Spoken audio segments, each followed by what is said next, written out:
Okay, everybody, so welcome back. We're just sort of getting sorted out and we'll be ready for the final session. And in this session we're going to be looking at some more of the evidence, and we're also going to be finishing off with some of the skeptical arguments.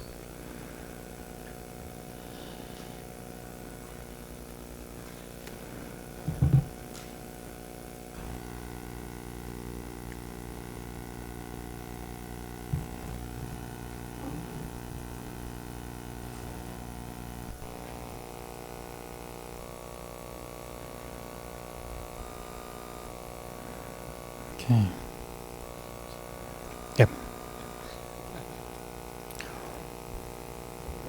Yep, right in the ears. I am sure. Savants.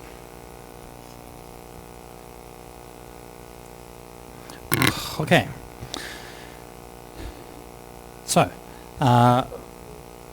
with moving on, the next phenomenon we're going to look at somewhat briefly is a phenomenon of near-death experiences, which I'm sure you're all familiar with in some way or another. Near-death NDEs are widely reported, and generally they agree with the accounts of rebirth in the Buddhist texts. I mean, they have a lot of variations, but in terms of the overall picture of things, one of the issues with the near-death experiences is it's difficult to establish them independently.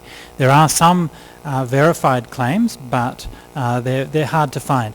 What we mean by a verified claim or something like that, of course, if somebody dies, you know, maybe they leave their body, they have an experience of white light and bliss, and they meet their relatives and all of these kinds of things. Well, it's very difficult to show that any of that stuff actually happened. Is it just purely subjective? Some people say it's oxygen deprivation. Recently, I heard a theory, somebody saying it's from a toxin which is found in toads. It's like a toad toxin thing that you find in people's brains, whatever.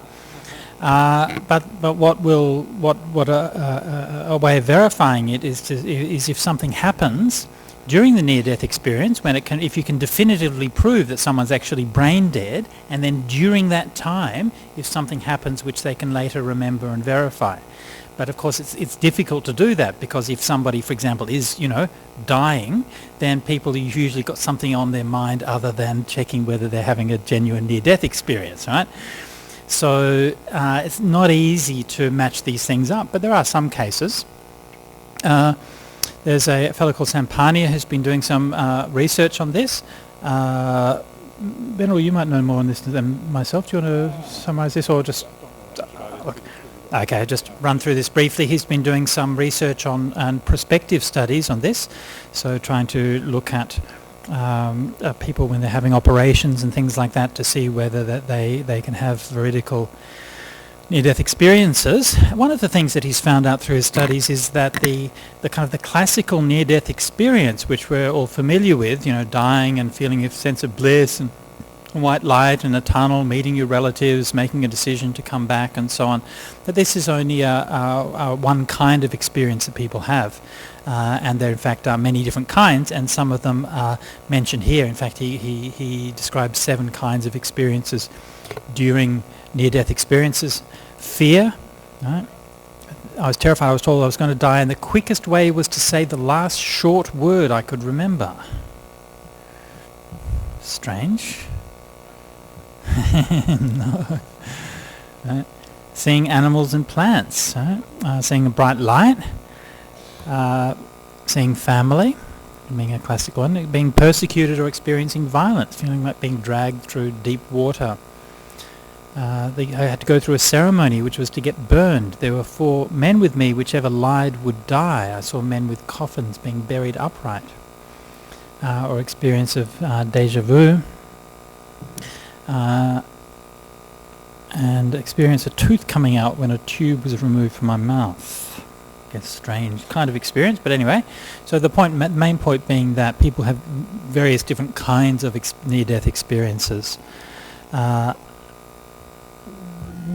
will just look briefly at this one. This is the Journal of Near-Death Studies, and here has a number of descriptions of possible veridical near-death experiences. This paper is, just to give you the background, by Kenneth Ring and Madeline Lawrence, Further Evidence for Veridical Perception During Near-Death Experiences. Case number 1. Kathy Milne was a nurse at Hartford Hospital. She'd been interested in NDEs, and one time she found herself talking to a woman who'd been resuscitated and who had had an NDE.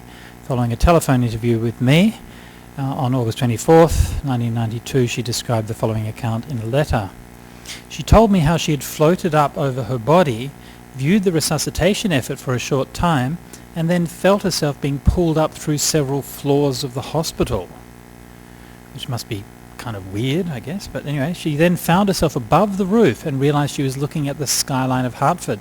She marveled at how interesting the view was, which I also find a curious detail, right? You've just died and your soul has left the body and is floating up in the sky. Oh, it's a nice view. I didn't know what Hartford looked like from this angle. Anyway, and out of the corner of her eye she saw a red object. It turned out to be a shoe. She thought about the shoe, and later she felt sucked up a blackened hole. The rest of her NDE was fairly typical, as I remember.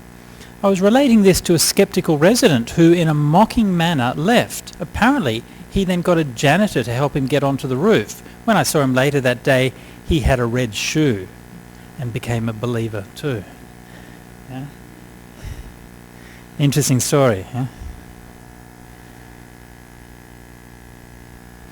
Okay.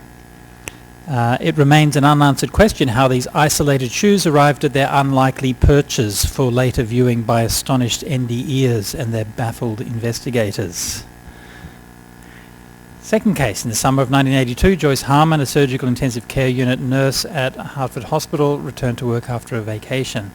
On that vacation, she'd purchased a new pair of plaid shoelaces, which she happened to be wearing on her first day back at the hospital.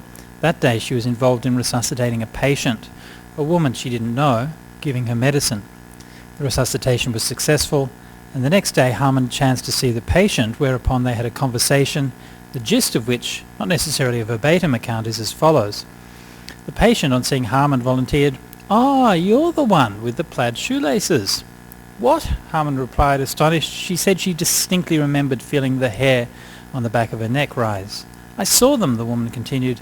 "I was watching what was happening yesterday when I died. I was up above." And case number 3.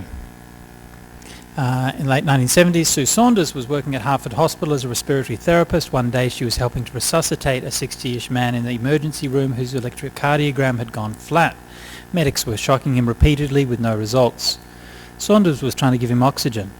In the middle of the resuscitation, someone else took over for her and she left. A couple of days later, she encountered this patient in the ICU. He spontaneously commented, "You looked so much better in your yellow top." She, like Harmon, was so shocked at this remark that she got goosebumps, for she had been wearing a yellow smock the previous day. "Yeah," the man continued, "I saw you. You had something over your face and you were pushing air into me and I saw your yellow smock." Saunders confirmed that she had something over her face, a mask, and that she'd worn the yellow smock while trying to give him oxygen while he was unconscious and without a heartbeat. Okay, so these are 3 interesting cases, and these are examples of what we call veridical perception during near-death experiences. So you perceive something which can later be tested and confirmed. As you can see from the nature of those cases, it's all a bit ad hoc, right? I mean, it's a bit random as when these encounters happen and how you can test them. So this is why sometimes it's in my view, I think that these are significant, and I do believe that they are good evidence for rebirth or some kind of process after death. But I don't think they're as strong as evidence as the past life memories of children, which we'll be looking at next. Mainly for that reason, because I think they're just a bit hard to test. But Sampania is doing some more research in that, so perhaps in the future that might be established more clearly. Do you have anything on that one? Yep. Okay. Do you want to do this one?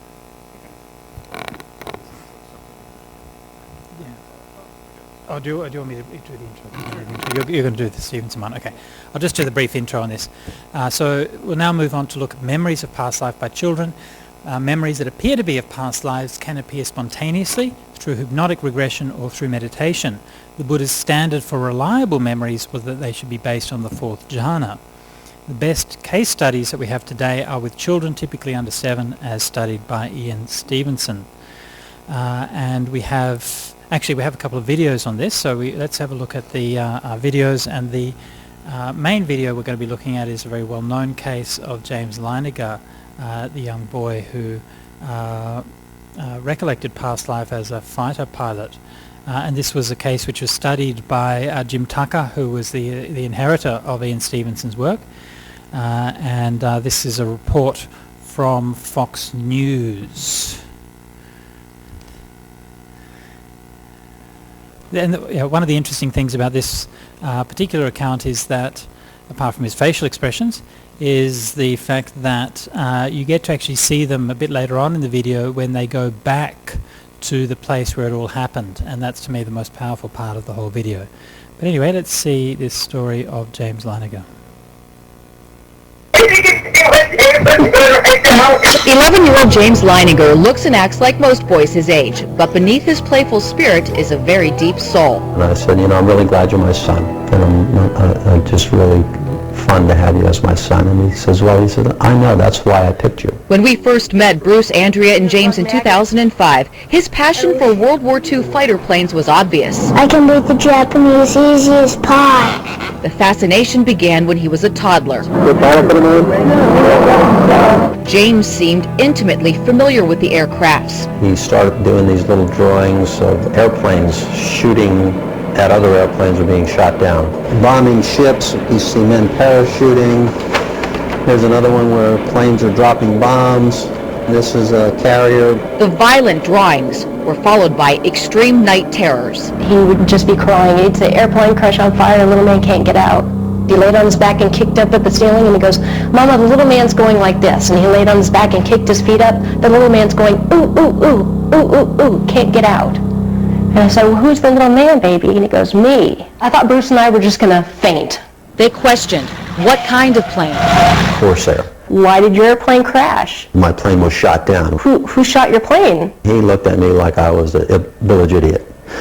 He said, The Japanese. where did he take off from a boat? Do you remember the name of your boat? He said, Natoma. And his name? He always said James, but his name is James. Stunned by his son's words, Bruce tracked down veterans of the USS Natoma Bay. I wanted to disprove it. Columbus, Ohio native Leo Pyatt served on the ship. He asked a few questions about, did I know some of the people? Oh yeah, I remember those people. Yes, there was a Jim Houston, a rather large shell. Just hit him in the engine, and it burst into flames and went down. It was all real. James Houston, born and raised in the Midwest, was shot down over Chichijima, Japan. He got very quiet. The Leiningers were speechless again when James met Natoma Bay veterans and recognized them by name. You're Bob Greenwald. I'm serious. He never met Bob Greenwald. No, he'd never met him before.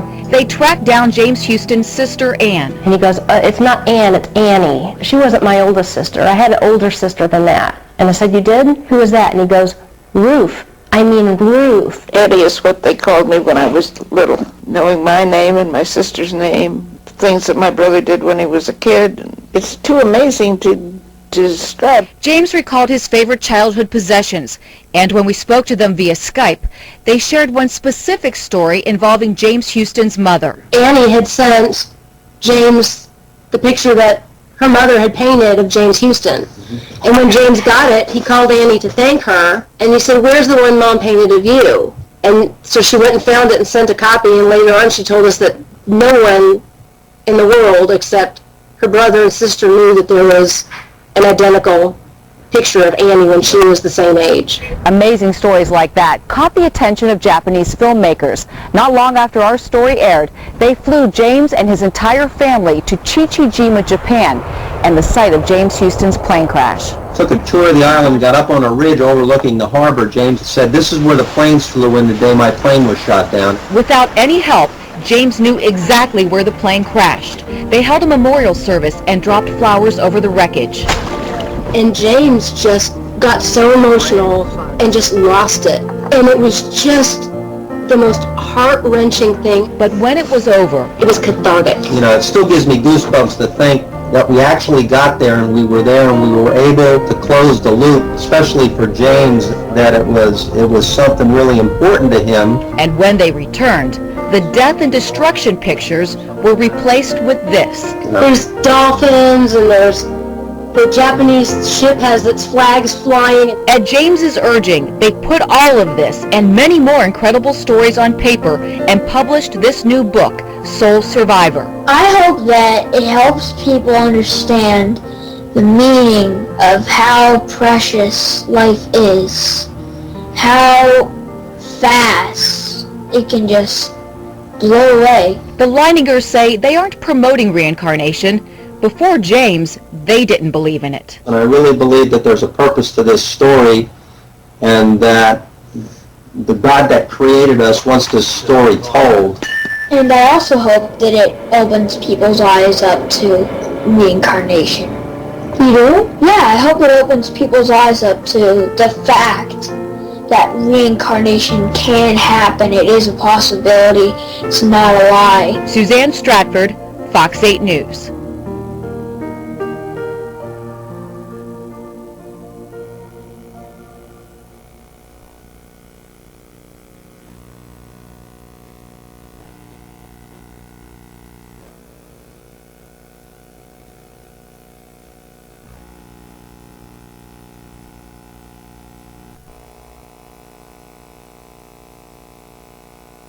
You know, one of the most powerful stories, and it's very rare that you get to see the story unfolding. One of the criticisms of Ian Stevenson's work is that often he's only able to discover the cases of children some years after the events have happened.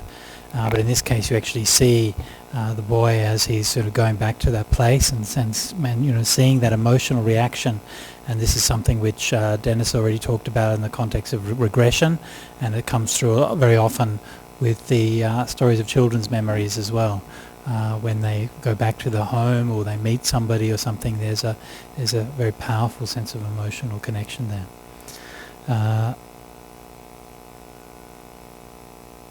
Do you have anything more to add on James Leininger's story?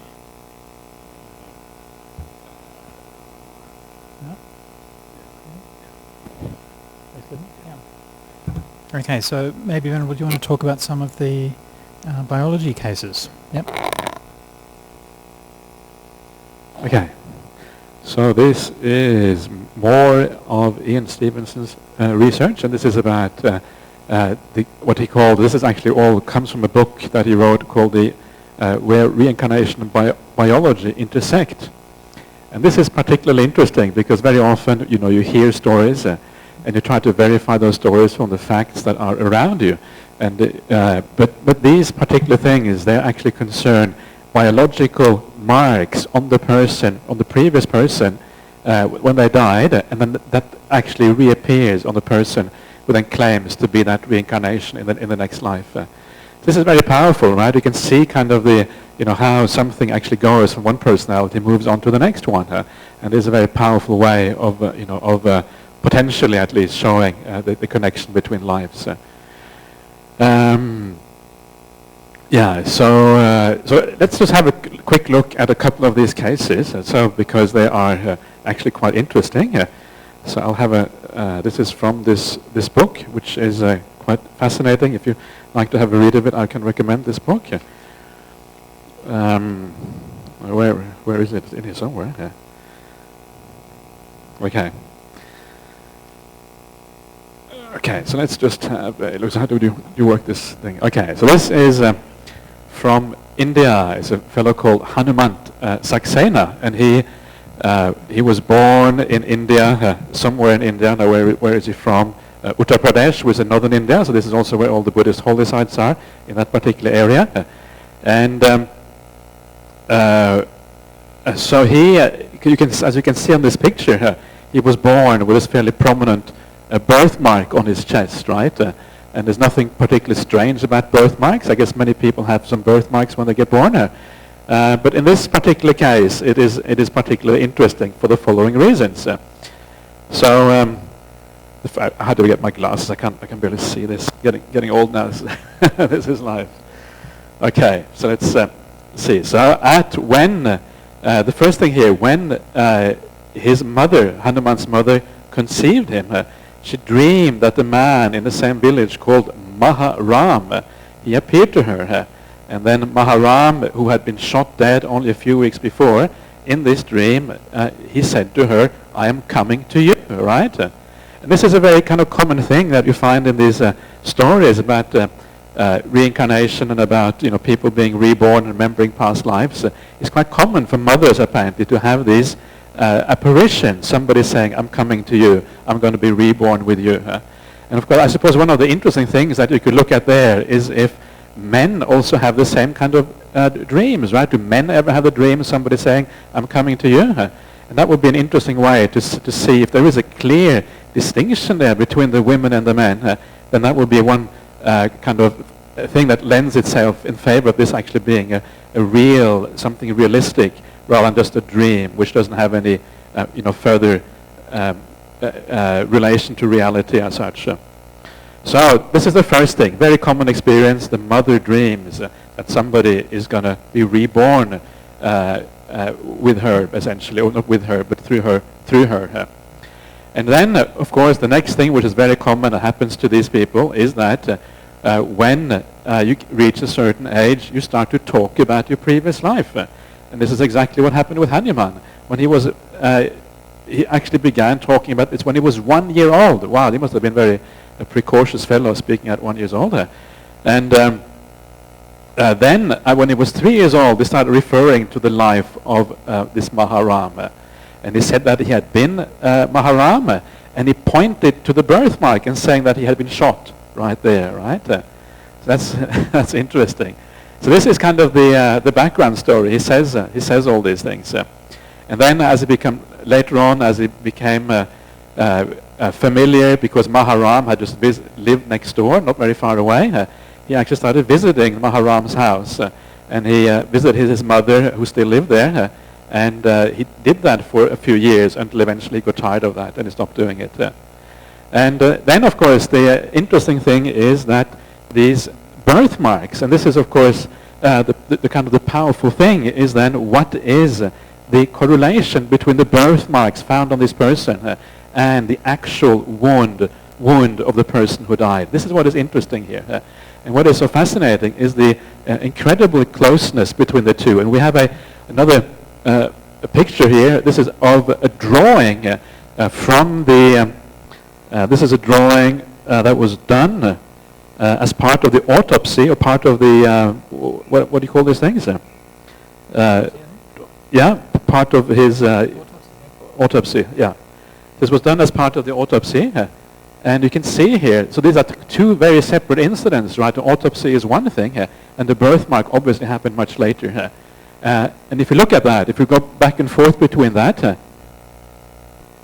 you can see there's a couple of things. You see the main mark in the middle with the one on it. And that is very similar to the main birthmark you have there. And then, of course, because it is a shot, it was probably done by a shotgun. So you have this spread, right? So you have all these little marks going around the main one. And again, it's very similar to the one on the previous page. Location is almost exactly the same. It couldn't be much more precise, really, than that, I think. That's quite a fascinating story, and there are quite a large number of these sort of stories in the book. Okay, so that is, and again, it's two things here coming together, right? There's this idea that somebody is remembering the past life. That's one. And the second one, that this actually matches up with a physical mark that came from one personality to the next one. Now, one could, of course, maybe ask the question, why is it that these marks actually get transferred? And that, of course, becomes perhaps a bit more speculative, and perhaps we should leave that out. But I think the idea from a Buddhist point of view is that a mark is transferred because it leaves a very powerful psychological impact. You get shot, right? It is something which has a very powerful effect on the mind, and then that mental impact then is then felt on the next physical body in the next life. I think Dennis was talking a bit about that as well when he was talking about that before. Okay, so that is... sorry, please? Yeah, just on that, I mean, I think that obviously makes sense in this kind of case, but there are also cases where in certain cultures they'll actually make marks on bodies that are already deceased, right? So the body's deceased, and then on the corpse they will actually make a mark so that they can identify the child in the next birth, right? And if the person's already dead, then obviously then that they're not going to have any psychological impact. Maybe the ghost is cooperating, saying, yes, I will bring this mark with me here. Maybe. The ghost is standing there watching down, looking down her. Yeah. So anyway, yeah. Yeah. Okay. So that is the first case of biology, where biology and reincarnation intersect. And then we have another case. Let's have a look at this one. Now that is pretty amazing, right? That's a pretty serious, it's not really a birthmark, it's more like a birth defect or whatever you want to call it. So somebody who has basically just very stumps for fingers on one hand. And this is another case from India. And this is a young boy, Lekpal. This is a picture taken when he was 8 years old. And he was living in a particular village. And while he was living there, while he was growing up, his older sisters remembered that he described to her how, in the previous life, he had put his hand into a fodder chopping machine, right? This is what he said. He had this strange hand, and then he had this memory from a past life of putting his hand into a fodder chopping machine. He said that he had a mother and a father in Tal, so he actually gave a specific name, right? A particular place where he had been or was lived in the previous life. And he had an older sister and a younger brother. He did not give the name of the person, however. And then eventually a villager from that particular town of Naglatal, which was nearby, Naglatal, not just Tal, who had learned about this case of Lekpal, they came over to his house. And then, of course, when they saw him, they became interested. And later on, after some time, they took him over to that other village. And he was able to identify a few of the things there. And then Ian Stevenson says that he was satisfied that no one from the other village, Naglatal, gave any information to that family. So there was really no way that information could be passed across. So whatever memories he had seemed to have been basically from a past life. So the interesting thing here again is that here is somebody who has and of course it then turns out that there was precisely a person in this other village who had died that way, right? Or he actually hadn't died that way, but he had put his hand into a fodder chopping machine, just like he remembered. 4 fingers had been completely cut off, and then about a year after that, he had then died. So this mark had then somehow left some kind of residue, psychological residue on this hand. And what is fascinating here is that this kind of birth defect, when all your fingers are cut off like this, is apparently extremely rare. We're talking about less than 1 in a million, if I remember correctly. I read this report somewhere else previously. So it's an extraordinarily rare condition. On top of that, then he remembers that it happened in a particular village where this event actually happened. So if you start to multiply the various probabilities here, you have this extremely rare condition. He remembers a place, and in that particular place, somebody had their hand chopped off, right? And also the idea that he was able to remember some of the things of that village, some of the whatever was going on there. You start to multiply that, it becomes almost impossible to explain what is going on, except through the fact that it is a real kind of memory here.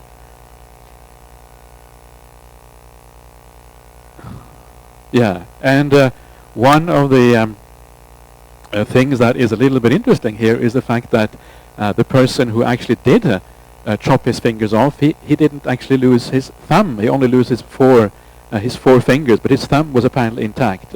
But he was reborn with all fingers cut off, right? And again, this is one of those little things that which actually to me makes the story even more likely, right? If this was some kind of hoax or some kind of deception, somebody was trying to kind of make this up, then they would make up a story which matched perfectly. They would say he lost all fingers in that accident, and that would be, everybody would say, wow, that is really amazing, everything fits perfectly. But the fact that they are insistent that he only lost 4 fingers in that accident means, to me, it shows you that this is kind of, this is the sort of thing that you will expect in real life. There are always inconsistencies, always things that don't work out properly. I'm sure you find the same thing, Dennis, in your research as well, right? There's always things that don't work out quite right. And to me, that is just a sign of real life being complicated and messy. And that, from a Buddhist point of view, you might explain that perhaps by saying that, the psychological impact is such that maybe the psyche doesn't really distinguish between whether it was 4 or 5 fingers that was lost. And so when upon rebirth, you actually lose all 5 instead. Anyway, that's just to give you some taste of these cases. And these are probably, I would think, some of the most powerful cases. These ideas where you have biology and recollection of past life actually coming together in this way. And if you're interested, again, this is the book where Ian Stevenson actually discusses these things. Okay. Any questions on that? Yeah, Alan.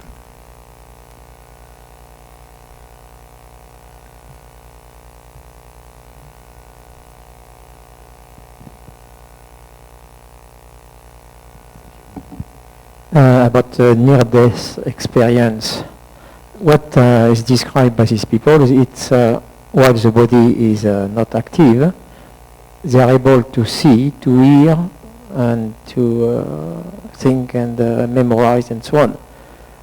In Buddhism we talk about the 6 consciousness, eye, ear, and so on, and the 5 consciousness associated with the body, in this case, are sleeping, if I could say. So how do you explain that having the 5 physical consciousness inactive, these people are able to see and hear and memorize? Okay, I think that's the kind of question that's probably best addressed in the next workshop.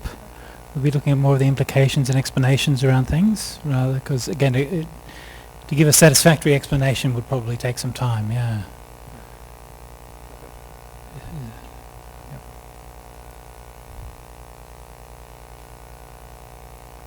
So these cases which Ian Stevenson's come up with, where these biological connections, I mean, to me these are genuinely innovative. They're not aware that there was any literature on these before at the time of Stevenson, and it seemed to me some of the most strong evidence. There's not a small number of cases. There's I think quite a few hundred, over 1,000 cases. I'm not sure. There are varying degrees of strength in terms of the argument he's able to make. But it's one of the areas I think where we're able to sort of test things and objectively verify them the best possible. Okay, no more questions? Well, while we're on the topic of childhood memories and things like that, I'm just wondering. We just had our discussion groups, and I'm just wondering if anybody had any good stories that came out of the discussion groups. Did anybody have any past life memories or anything that they'd feel comfortable about sharing with the larger group? Sorry? Prem? I don't want to feel pressure, because I know it is private, and if only if you feel comfortable with sharing something. Because usually every group that I talk to, there's always somebody has something. When I talked to a group about 20 Sri Lankans in a house in Sydney last year, same topic came up, and I asked them. I said, "Is anybody had any experiences?" And then somebody put up a hand and said, "Well, actually," and she started talking about her brother, and she said her brother had all these past life memories when they were growing up in a village in Sri Lanka. And he was, I think he was a pilot or something in the Second World War, but similar to James Leininger, shot down, had all of these memories, and they said, he was just completely like English, all of his tastes and things like that. He liked English food and English tea and all of these kinds of things. And and he had actually become one of Ian Stevenson's cases. Right? And so Ian Stevenson and his researchers would visit their family periodically when they were growing up and see how they were going and so on. But so of course that was quite fascinating. But then the even more interesting thing was that after we finished that session, I went home and somebody drove me back to where I was staying. And the fellow who drove me back said, he said, we grew up next door to that family, okay? We're from the same village. I've played with them since we were children and we've known them the whole lives, and they've never mentioned anything about this before. Yeah, this is the first time I've ever heard about this. He said, but we could always know that brother was just totally different to everybody else in the family. Yeah? It was just so obvious. All of his tastes, his behaviours, his personality was just quite different to everybody else. So that was very interesting for me to hear. Anybody, we got any volunteers?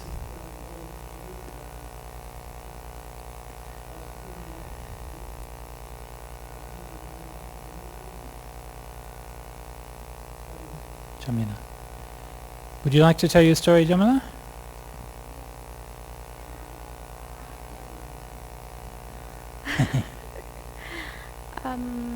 My mom told me when I was 3 years, I used to talk about my previous life, like I told her, this is not my house, my house is, it's very close to my house anyway.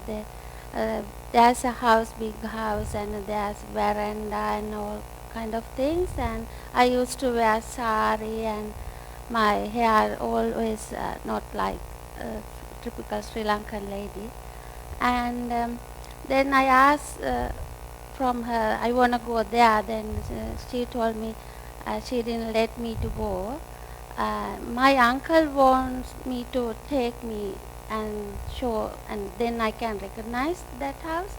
Then my mom didn't let me, uncle, to do that.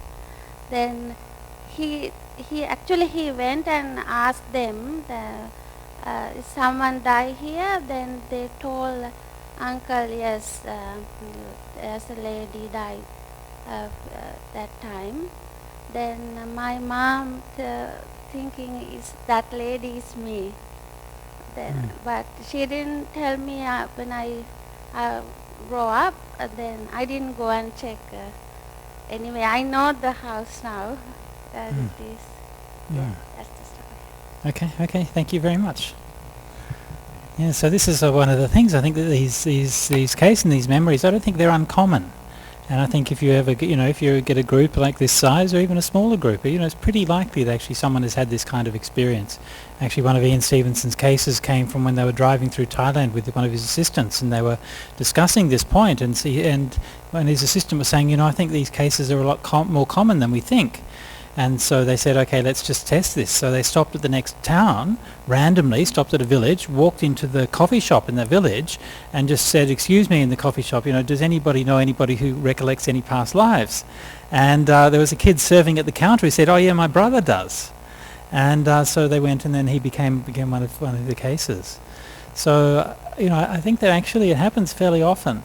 And this is something which, there's a lot more scope for research.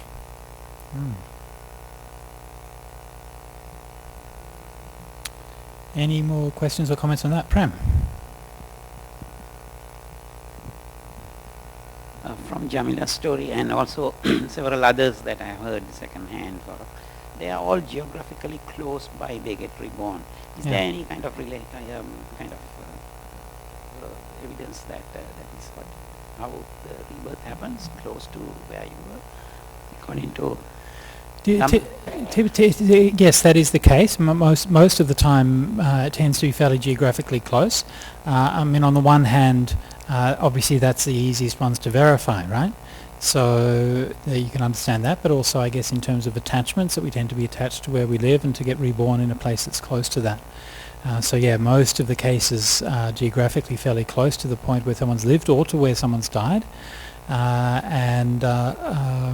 We discussed, in the interview with Bhikkhu Bodhi, we discussed the all-important question of can you get reborn as an alien on another planet?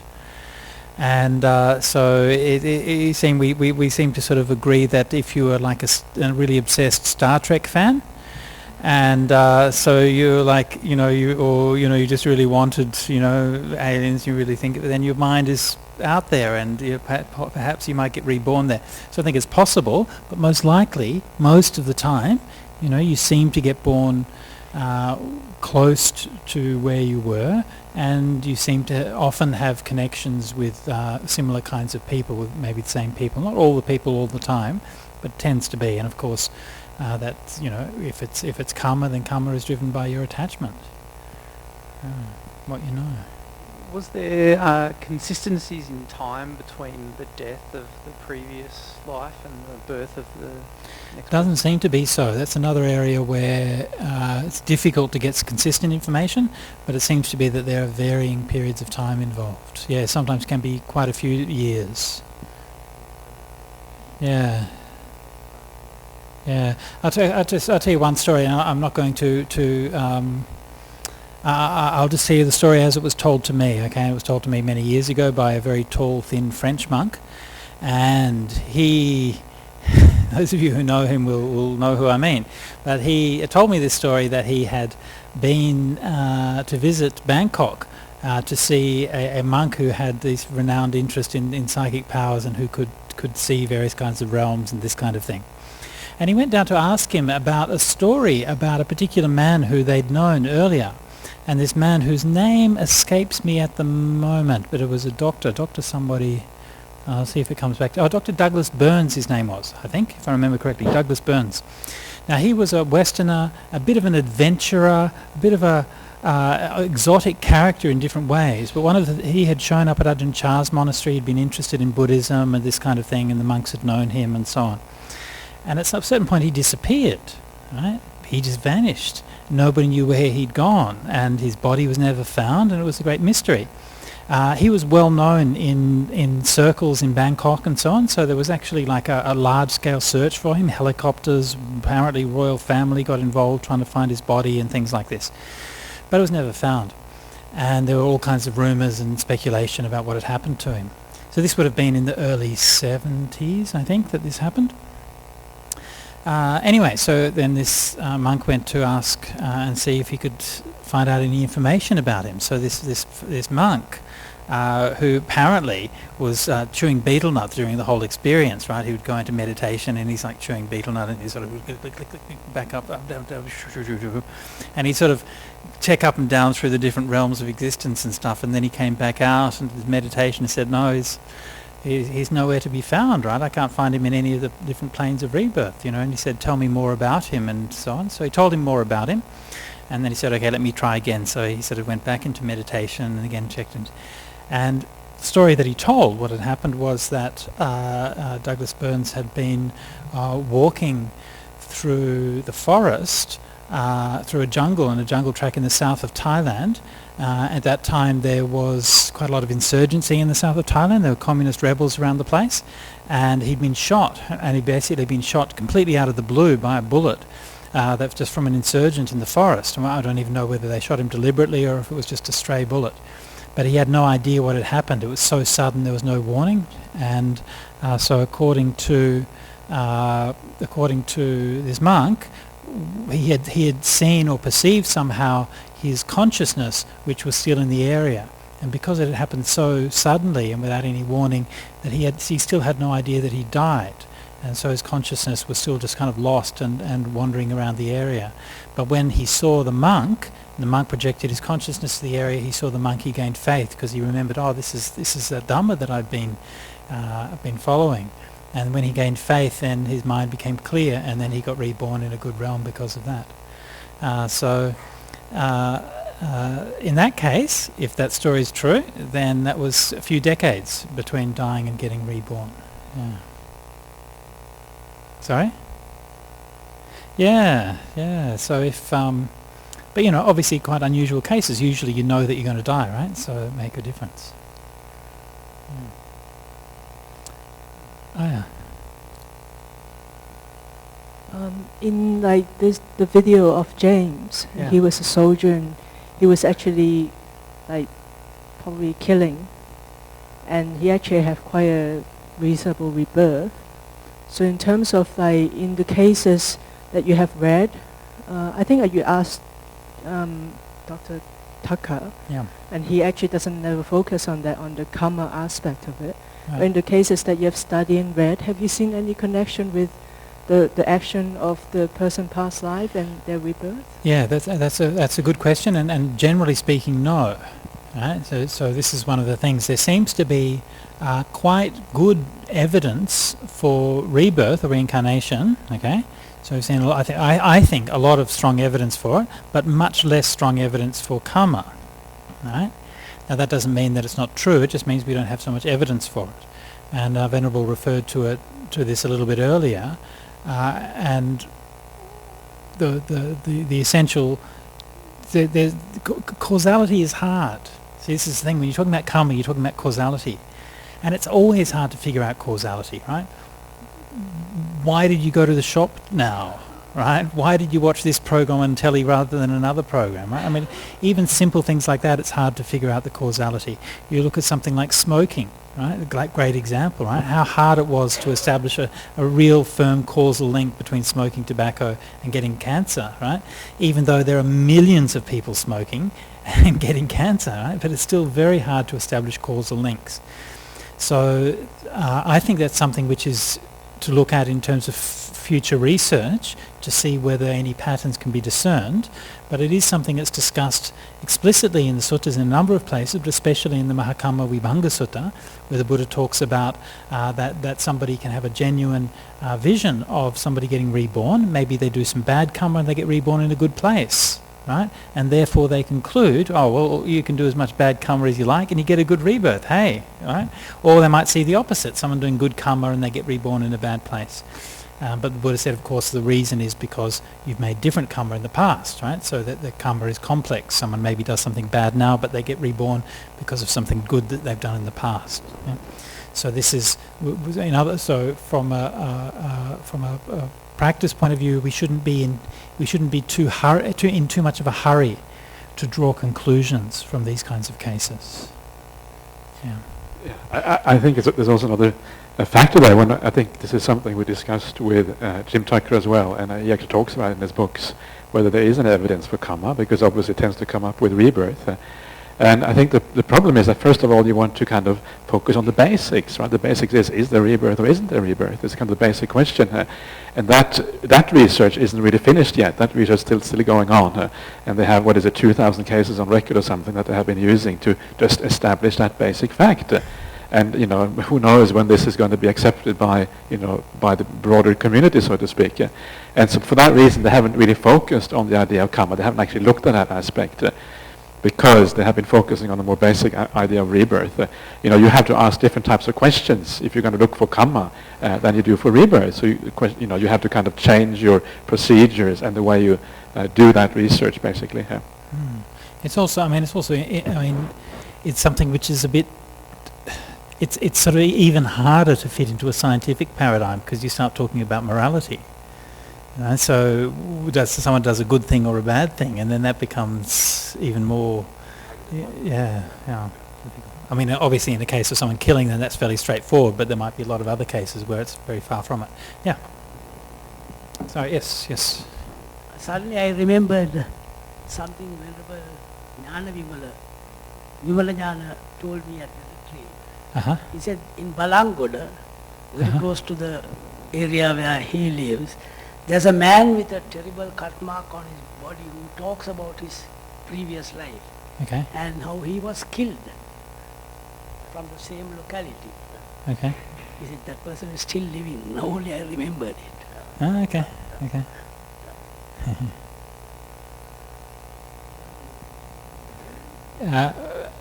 We had a question over here first. Yes. I come from a scientific circle, but physical sciences. This is more anthropological and social, and they are at best anecdotal, kind of maybe with statistics and that kind. Yeah.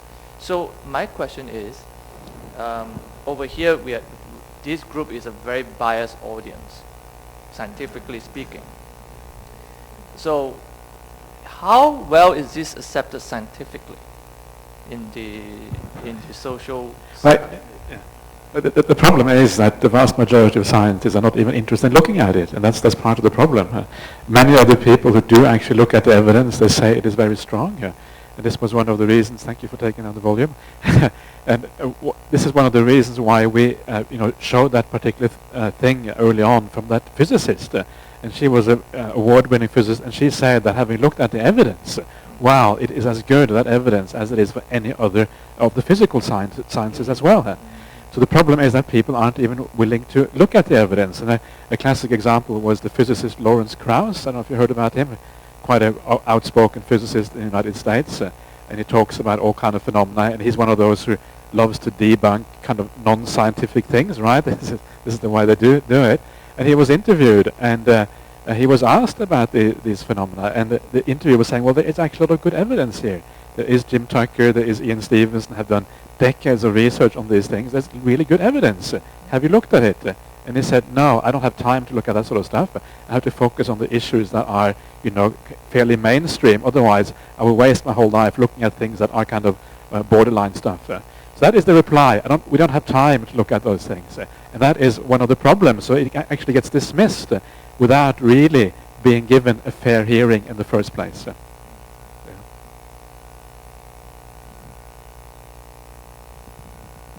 Thank you. Bhante, you mentioned about the Kamma in response to what the Bhikkhuni raised. One of the suttas that you recommended for reading, I think, is, what was it, Sankarupati Sutta? I think in that, I read because, thanks to you, because you recommended in that list. And so I think there were 5 factors that Buddha has mentioned there, that Saddha, Sila, I will recall in Pali, Saddha, Sila, Sruta, Chaga and Panya. Yep. So those 5 factors. So if one practices those 5 factors, that you can, your intention to be reborn will come to fruition, right, sort of thing. So how does that, again, how does that reconcile with the other Kamma that one has done in the same life previously? If someone was not that good in the past.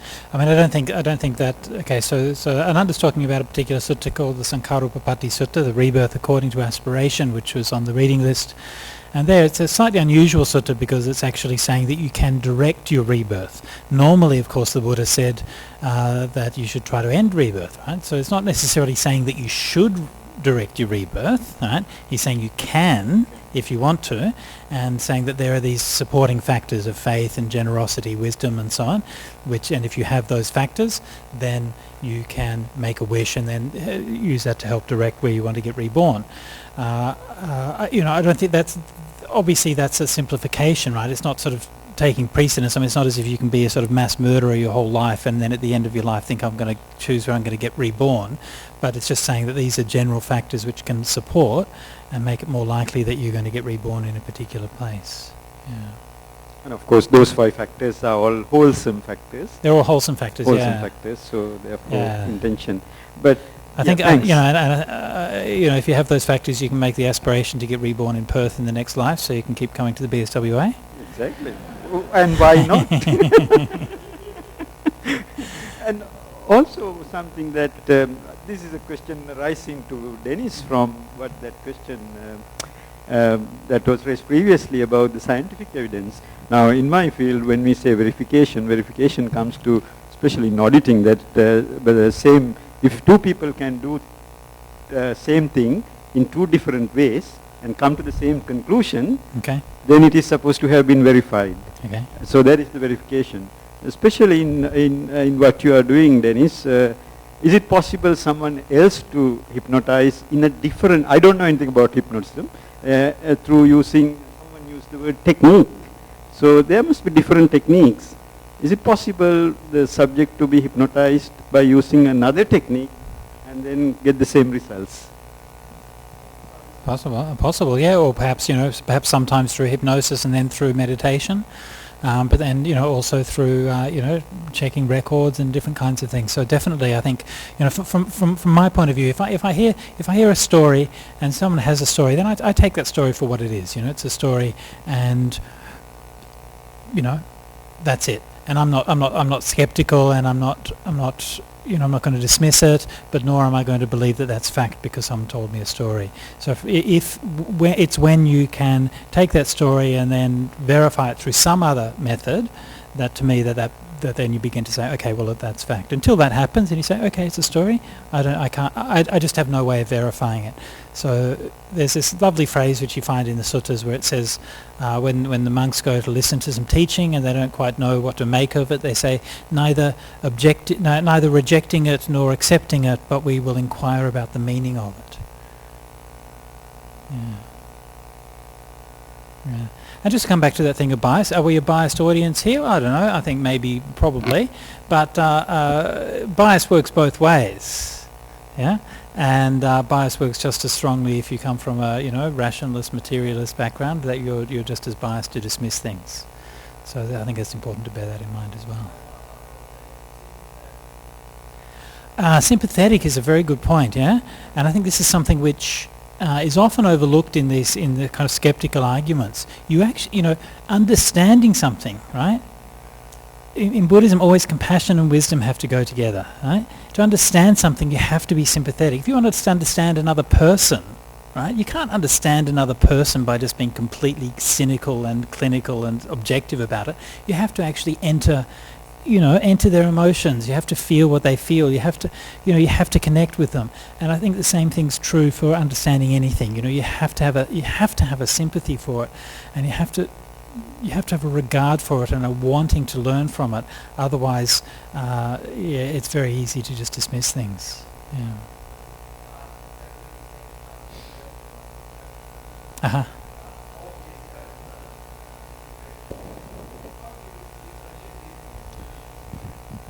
Uh-huh. It looks very real, but it's just a trick, Uh-huh. But we can't find out how he did the trick. That's professionalism. Yeah. I can't argue against that. Yeah. The Buddha gave the same argument. Yeah, it's in one of the suttas, I think, in the, what is it, Kevada Sutta or something? Yeah, he actually says the same thing. This is why one of the reasons why monks aren't supposed to talk about psychic powers and things like that and make claims about psychic powers, basically because it's extremely easy to fake them. Yeah. And if you're familiar with the sort of the ascetic culture in India, there's a whole kind of industry of faking psychic powers and magic events. People go from town to town doing all of these things. That's just a waste of time. I think there's a big problem with this kind of so-called rationalist point of view, because very often you use the rational point of view, or you use the rational mind to justify what is your viewpoint that you already have. And I think people don't actually understand the degree to what we are conditioned. We have views not because we are rational beings, but because we're conditioned to have those views. And that's why you see people, people don't believe in rebirth, and then something happens in their life, they start to study Buddhism, start to meditate or whatever, and suddenly one day they change, right? And they turn around, and suddenly they believe in rebirth. They didn't do it before. And what has changed? The only thing that has changed is the conditioning. They're just as rational afterwards as they were before. But it feels like I'm being rational, but actually it's just a conditioning process. And because the conditioning process in the Western world, a large part of the whole world, is so much part of the materialist scientific kind of outlook, we are conditioned that way. We view the world that way. It's not any more rational than anything else. It's just conditioning. And it's so hard to see that, And this is why it is so, you can't actually see your own conditioning. And that is why the whole thing becomes so difficult and so complex.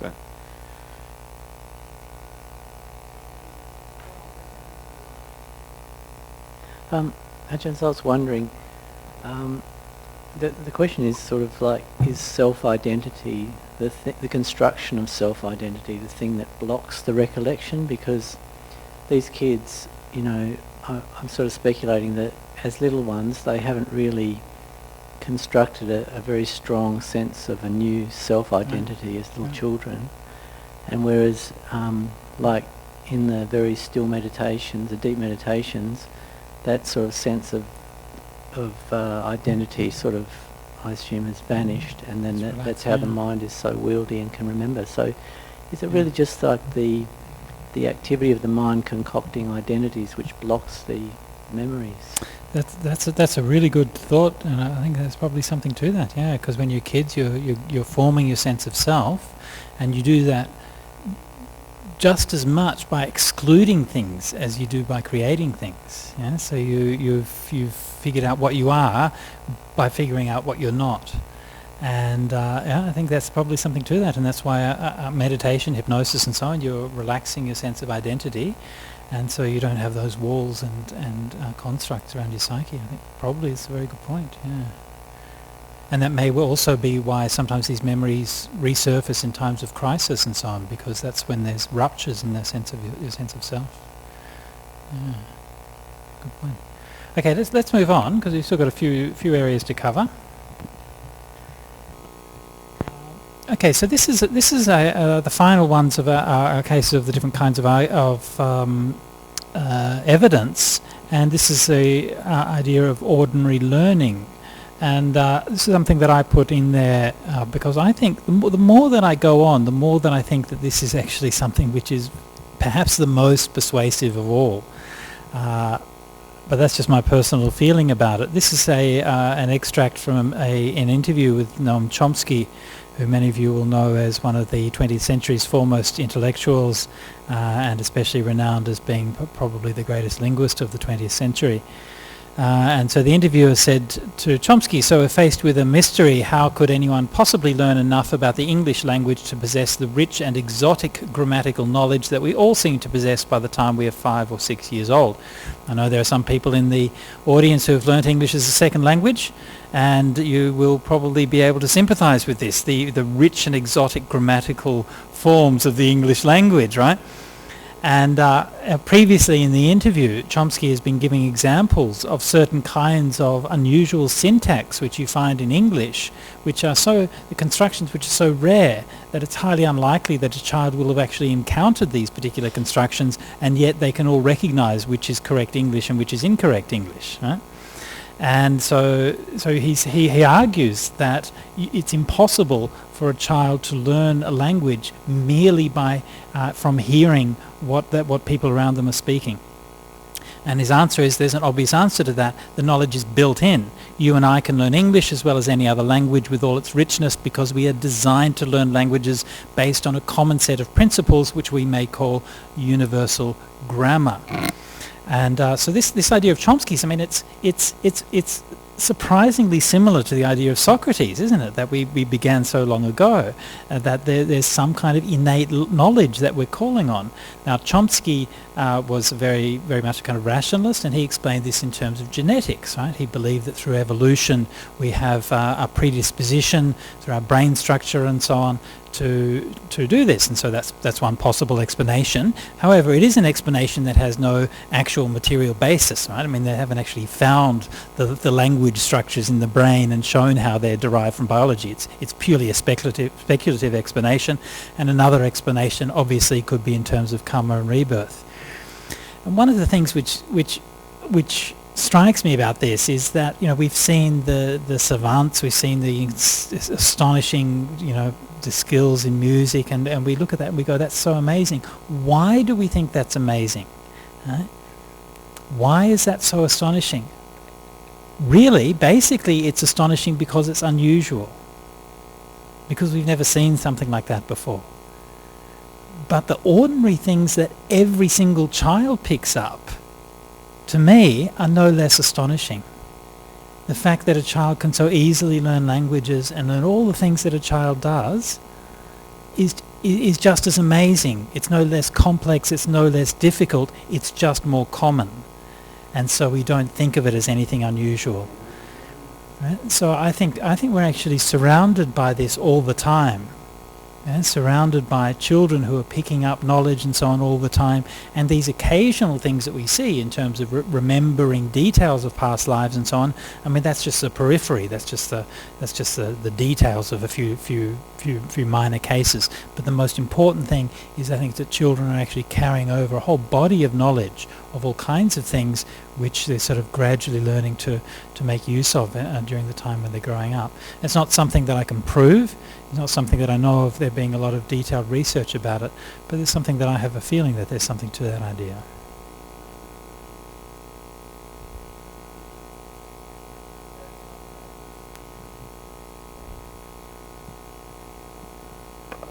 possibly be simply because of our makeup that we have that language gene in that region, say, you know. Could be. I mean, that's Chomsky's idea. I mean, I think a language gene would be a bit reductive, but something like that, sure. I think it's possible. It's part of our biological makeup. Yeah. Could be. Yeah.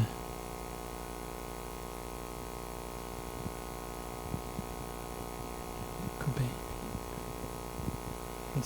Any other questions? Ordinary learning. Okay, we'll move on. Okay, so now we're going to move to discussion of the skeptics. Payasi Sutta and Digha Nikaya number 23. Payasi Sutta, one of the most entertaining suttas in the whole of the Pali Canon. Discussion between a monk called Kumara Kassapa, otherwise I think unknown, Kumara Kassapa?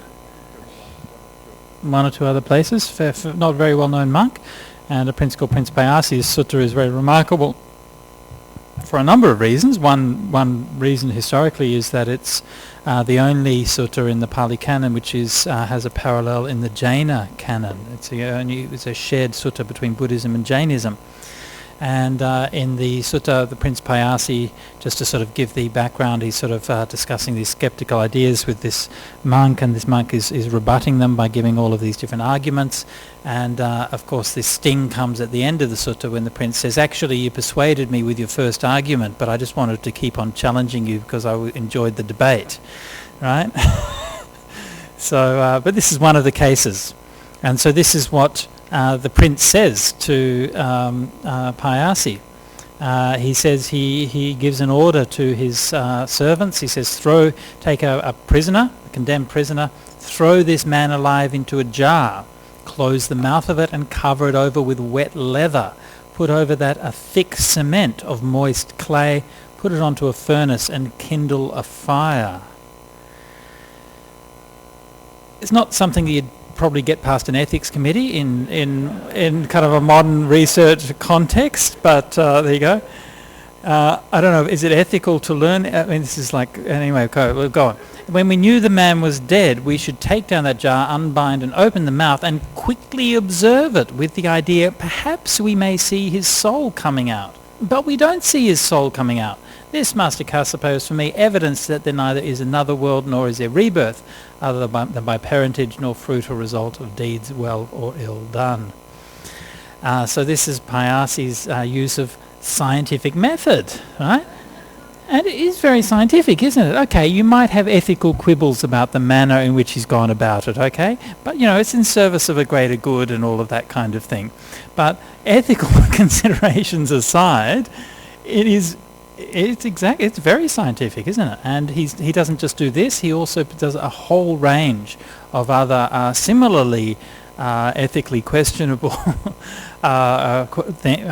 experiments. It's not all of them are ethically questionable. And in each case gets a null result, which again of course is a good thing in science, right? A null result is just as meaningful as a positive result. And so the monk Kumara Kassapa then says, well, yes, but you haven't proved that there's no rebirth, and he gives a whole series of very kind of elaborate similes and arguments and so on to show that this isn't the right way to be looking for rebirth.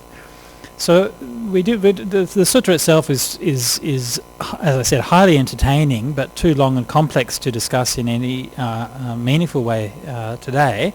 But we mainly wanted to put this in there just to show that this idea of skepticism, research, looking for evidence and so on, this is not a new idea.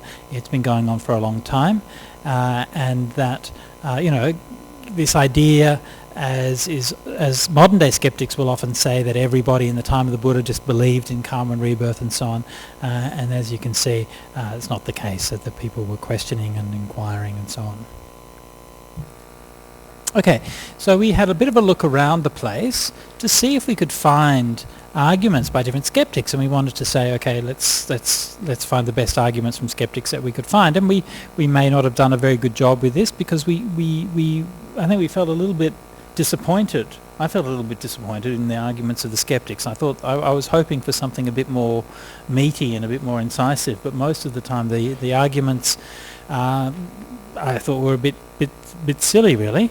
But anyway, we thought we should look at them and then have a bit of an examination of the skeptical arguments. Do you want to take this one on, or? No, whatever. I was just going to say that these arguments here are more the substantial arguments. But a lot of the arguments that you hear all the time is that people. It's about fraud and about faulty memory and about cultures where reincarnation already exists, so people are predisposed to believing in reincarnation and these kind of things. These are the kind of standard arguments you find, and many of those arguments are often just because you are removed from a different culture and you don't understand that culture. That is often why you actually accept these arguments. The idea that people, that you can dismiss all the hard evidence in reincarnation by the idea of fraud is very. These are ordinary people, stating ordinary things, and we hear it here today as well. We hear people who had experiences, of exactly the same kind of thing, and I think it is very, it is just being, it's not really, these are not really powerful arguments when you have a very large body of evidence, as you have in the case of Ian Stevenson. So these ones here are more the kind of substantial arguments that are raised against the idea of reincarnation. One of the things which came up talking with Jim Tucker as well is that it does, not to put too fine a point on it, but they seem to be quite racist, a lot of the arguments. I mean, there's basically these are primitive cultures, and one of them we looked at, it even said, people in those cultures are less intelligent, right? I mean, seriously, right? This is what they're saying. If you go to India, why do the research in India? People there are less intelligent, and these kinds of things. And so Jim Tucker is actually focusing his research more on cases in America and Western countries for this reason. And we said to him, this is kind of shocking. You shouldn't have to do that. And he said, look, I know, but that's the reality. The reality is that if people hear a case that comes out of America or Europe, they'll take it with more seriousness than they do if they hear a case from Sri Lanka or India. And we're talking about the reception in the scientific community here. So this is something which is kind of disappointing. But anyway, moving along. So this is So this is a list of objections which is found in a book by Paul Edwards called Reincarnation: A Critical Examination, and I came across this through the quotes by another fellow called Robert Cogan, book called Critical Thinking Step by Step. So he was commenting on Paul Edwards' book, and so he's summarising the arguments made by Paul Edwards. And we'll look at each one of these. So this is, we certainly don't try to say this is an exhaustive list of critical arguments, but it's a typical list from a fairly reputable source. So the first one is, how does a soul exist between bodies? Right? So this is one of the objections. There's no mechanism. How do you explain that? Look, why don't I take the skeptic side? I'll quiz Venerable Marley on this and see if he can come up with an answer. So here, Venerable. Can you come up with an answer for this? Why? How is it that souls can exist in between bodies?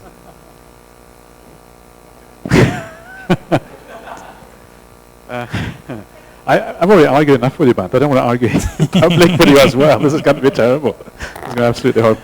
Okay, so but basically, I think the answer to this one is essentially that what we're dealing with here with the scientific method is about accumulating evidence, right? You accumulate anecdotes, you look at the reality of things, and when you look at the reality, the theory is secondary. Do these phenomena actually happen? And if they happen, if you can show that there is a link between a person's previous life and the present life, that is what matters. If it doesn't kind of fit with prevailing ideas or prevailing theories of how the world works, well, maybe there's a problem with the theory. The point here is that the data have to come first. And the data is what matters, and that is how science evolves, right?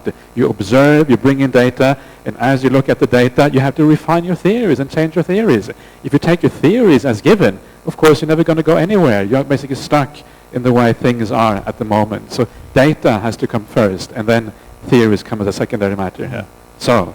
And yeah, okay. Okay. I mean, and the same thing, of course, happens in the physical sciences, and a good example being, say, Galileo and observing the movements of the planetary bodies and so on, and then through Newton, and you can actually see the workings of gravity and so on. But they had no idea how is that working, right? I mean, you can see that you can explain these things. You can see that there's a pattern which you can understand, but you don't have any mechanism.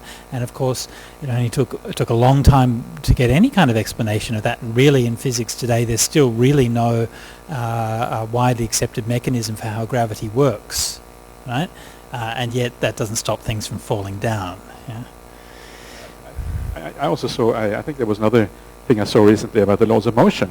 And I think Newton was saying in those days that the laws of motion are impossible to really work out in a kind of consistent way, you know, how it actually works, how it functions.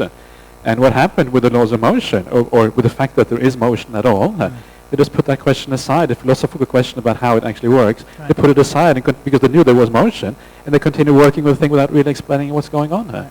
So very often there are, you know, lots of unexplained phenomena within science, which you just put to one side, which you don't really worry about, because you, in the end, you just give up. You know, you continue with what works, and you function on that basis, basically. Okay, so you've answered that one. I'll give you that one. Okay, well, next one, Tertullian's objection. Tertullian's objection. So Tertullian. We have to turn the tables here, right? So now it's my turn to question you. Okay. So otherwise it gets unfair. Okay. So this I think is an ancient Greek philosopher or something, Tertullian, Roman or Greek, probably maybe Roman. Tertullian. One of the early church fathers. Okay. Tertullian's objection. So he is.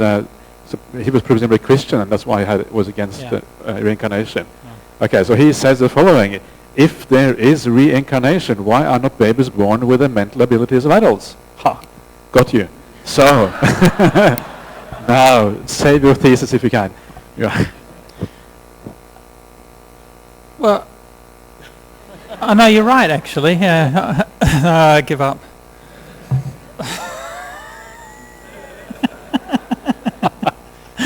Okay, no, hang on. So why aren't babies born with the mental abilities of adults? Well, obviously because they're babies. I don't know.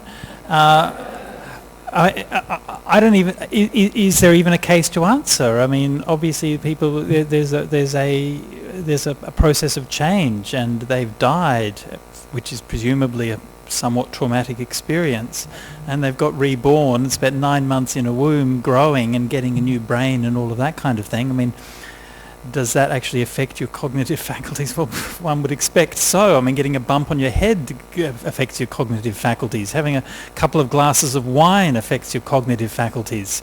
You'd imagine that, 9 years of growing a brain inside a mother's womb is going to affect your cognitive faculties. And 9 months, whatever, 9 years, I was... Details.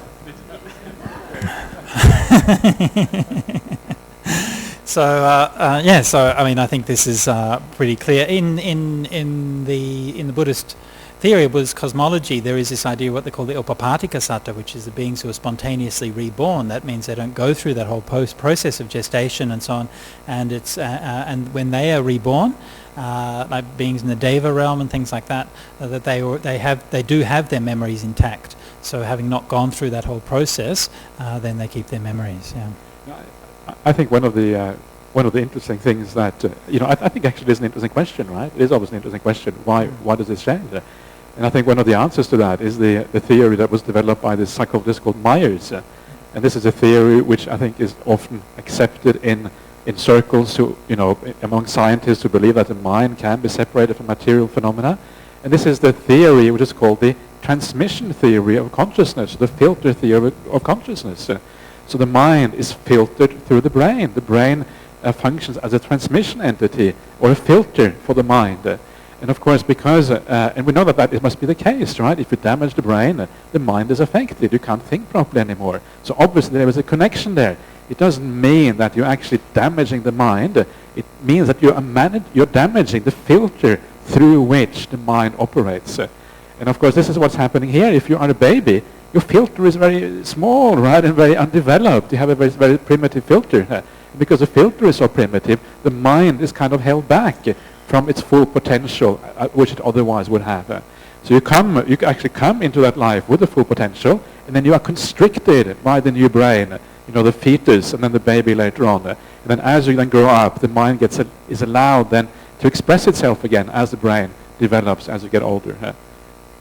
It's a very interesting idea, this idea of filter mechanism, because it means that basically the physical body and the brain as we have it is a limitation of the mind, right? And that's why when you do things like regression therapy, or and you kind of go into the fourth jhana, and you're starting to release the mind from the physical constraints, then you can actually access deeper aspects of yourself, deeper aspects of the mind, which otherwise are not really accessible. And that presumably would then be things like the unconscious and that sort of thing. Yeah. And just as a note on that theory of the filter theory or transmission theory of the brain is the basis for the book on the irreducible mind, which we showed you before, and it's developed in quite a lot of detail there. So it's a very interesting way of looking at it. Anyway, okay, my turn. Okay, Venerable Sir. Reincarnation claims an infinite series of prior incarnations, which seems a bit of a... Anyway, we'll give them that. Evolution teaches that there was a time when humans did not yet exist. So, reincarnation is inconsistent with modern science. Right. Okay, so you talked about Mars before, weren't you? Aliens, that sort of thing. So it's obvious there were green men in the past. If you go far enough back, you were a green man probably with antennas, that sort of thing. That's one possibility. But obviously, I think the Buddhist answer here is very obvious, because precisely because you can be reborn in various realms and various things. You could have been whatever else in the past life. You could have been a god, right? Perhaps a god which was slightly lower than now, which was approximately equivalent even to the human realm. Because these realms, I think one of the important things to understand about these realms that beings exist in is they are flexible. Realms are not fixed into a certain position. It's not, they move in terms of the lifespan and the happiness and the type of experiences you have in those realms. There was a certain movement, a fluctuation over time. So it may have been that at that time, people who are now reborn as human beings were reborn in a realm which was more like a Deva realm, right? A lower Deva realm or something like that. So I think from a Buddhist point of view, it's not really a big problem at all. It could even be possible that at a certain point you were reborn in a different world system, right? One of the fascinating things about the sutras that talk about different world systems, like different, perhaps different solar systems, right, or different galaxies or something like that. This is one of the amazing things you actually find in the sutras. That is my answer. You would like to add anything, Bhante? Only to say that that specific issue is actually dealt with at quite some length in the suttas, especially in the Aganya Sutta, where you have an account which deals with both rebirth and evolution. Yeah, and there's an actual theory of evolution that talks about a time before human beings existed and beings be reborn in that. So it's not as if it was something which is unknown to the Buddha or anything like that. So that's the Aganya Sutta in the Digha Nikaya. Again, highly recommended, very interesting sutta. Okay. So I apologize for giving you this incredibly bad argument, but it's on the list, so I have to give it to you. If there is reincarnation, then what is happening when the population increases? Okay, well, sometimes when a man and a woman love each other very much...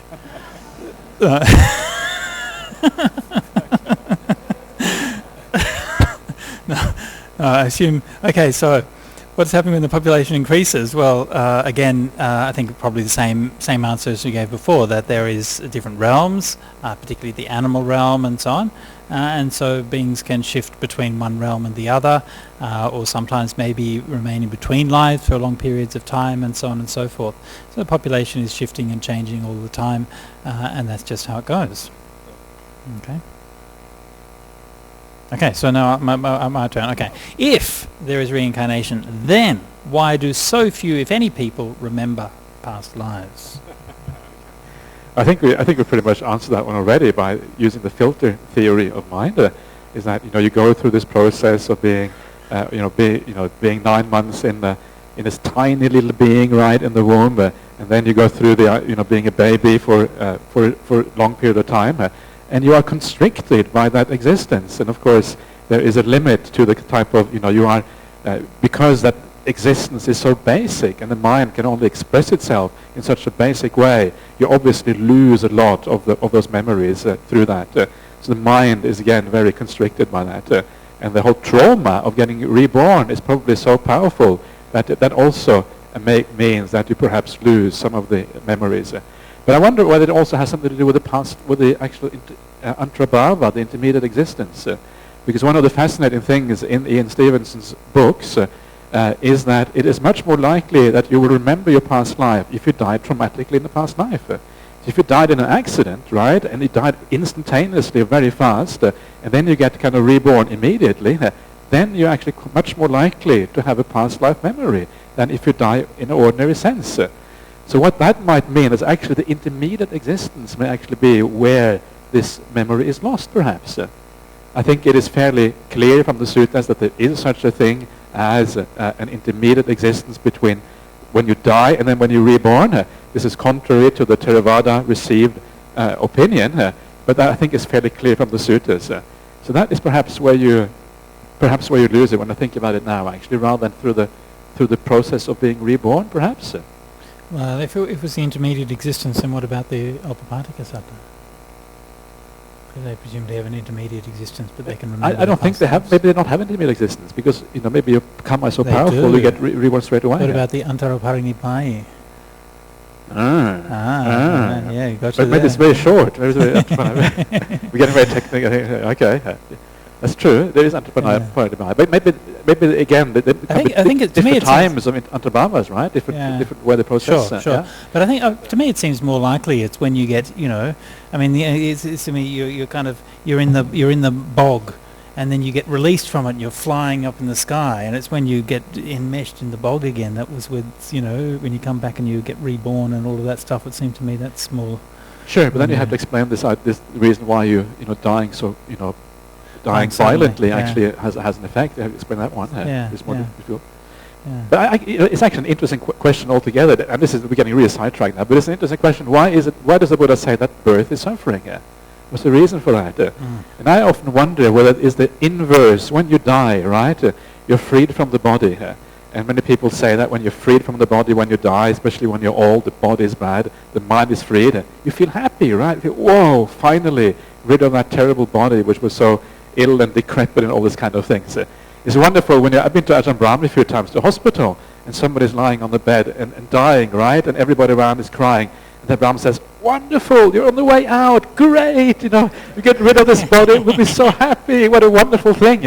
It's the exact opposite of what everybody else is thinking, and it's a wonderful change of perception, right? But I wonder whether actually being reborn and going into the womb is the exact opposite of that, right? Here you are, free, right, finally out of the body, and then you see yourself moving towards this thing, right? And you're actually being trapped in exactly the same suffering that you have just arisen from. You're moving towards being trapped into that again. And when you see that, I can imagine that will actually be tremendous suffering. You feel a sense of panic. And perhaps that is part of the problem there as well. Interesting, Yeah. I mean, it's interesting when we do the funeral chants, in Buddhism, the most famous funeral chant that we do is Anitavata Sankhara Upadavaya Dhammino Padjitva Niruddhanti Te Sangupasamo Sukho. Alas, all conditions are impermanent, their subject arise and fall. Having arisen, they pass away. Their stilling is happiness.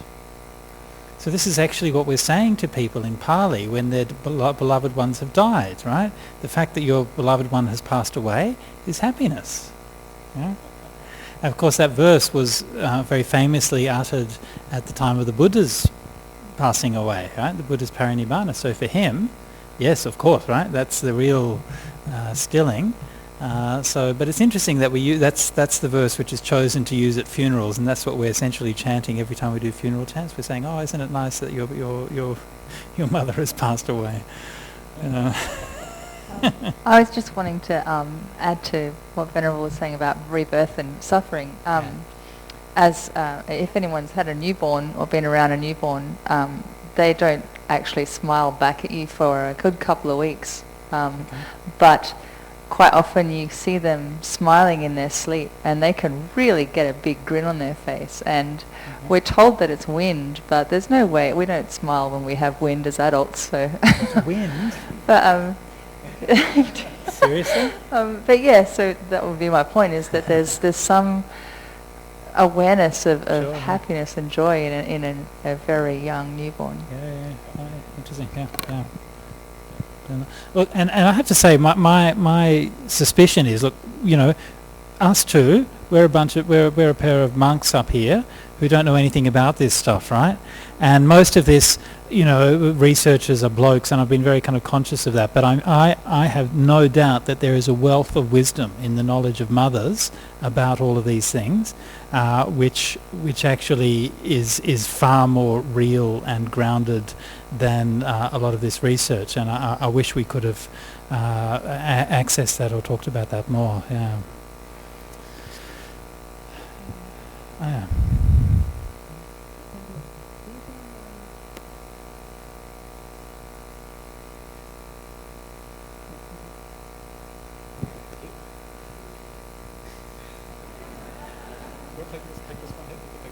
Anicca vata sankhara.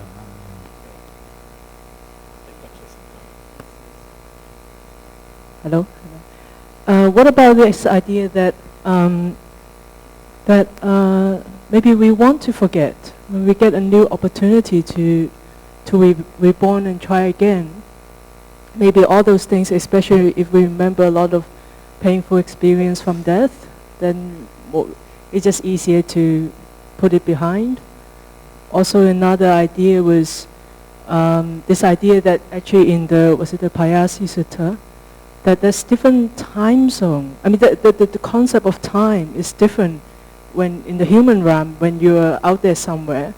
Maybe it's like how we forget things, that maybe it's like so long ago, the last life, that you just naturally can't be bothered with it. Yeah. I definitely agree.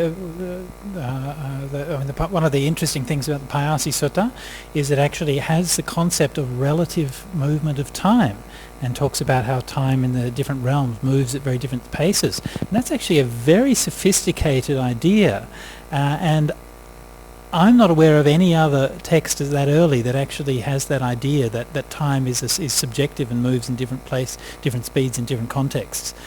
So that's, I think, interesting that that's first found in a Buddhist text, or perhaps in a Jaina text, depending. Yeah. There's a nice story about that. I can't remember where it is now. There's a story about the Deva, one of these heavenly beings, who dies from the heavenly realm, right? And when they die in the heavenly realm, suddenly one day you just disappear. And then he got reborn in the human realm, and kind of, does things, do all kind of things, and has an ordinary human life. Goes on for about 100 years. And after it dies as a human being, it gets reborn back into the same Deva realm again, right? And then when the Devas see him, these gods see him, they say, "Oh, what happened to you? We haven't seen you all day here. You've been." So in the Deva realm, one day, 100 years in the human existence. There you are. Okay, so we'll move on. We've just got a little bit left. We'd just like to finish off. Another skeptical argument here, and this is, I think, more central really to the skeptical argument, is the idea essentially of the kind of materialist argument. If you assume that the brain is the cause of mental states, then when the brain dies, then those mental states will also die. And I think it's important to understand, or to acknowledge, that there's quite a lot of support for that idea, i.e. the fact that people die, right? I mean, every time somebody dies, that's what happens, right? That's what we can observe, right? We observe that their physical body dies, and we can't see anything else continuing on, right? So it's not as if there's no evidence for that. There's actually, like, every time somebody dies, there's a piece of evidence for that. But of course that doesn't prove that that's what's happening. It just proves that that's what we can observe, okay? Now that case is made a bit more specifically here, the case against immortality by Keith Augustine. From the fact that all of the mental states we have a good understanding of depend on the brain, we can reasonably extrapolate, as neuroscientists do, that all mental states depend on the brain. This is the argument he's giving, and I think in that argument encapsulates a lot of the very deep fallacies in this kind of way of thinking. First thing is mental states we have a good understanding of. I'd like to see a list of those. What's the actual mental states that, from a neuroscientific background, that we actually have a good understanding of? My understanding would be that there aren't any, and that we don't have an understanding of basic mental concepts like consciousness from a neuroscientific background. And if you can't understand consciousness, then you can't understand any mental state. I had a very interesting conversation about this with an actual living, breathing neuroscientist a few weeks ago, who happened to be visiting Santi Monastery last time I was there, and she was the head of a medical department at a university who specialises in neuroscience, and I asked her some of these very same questions, and she just laughed and said, this is just nonsense, right?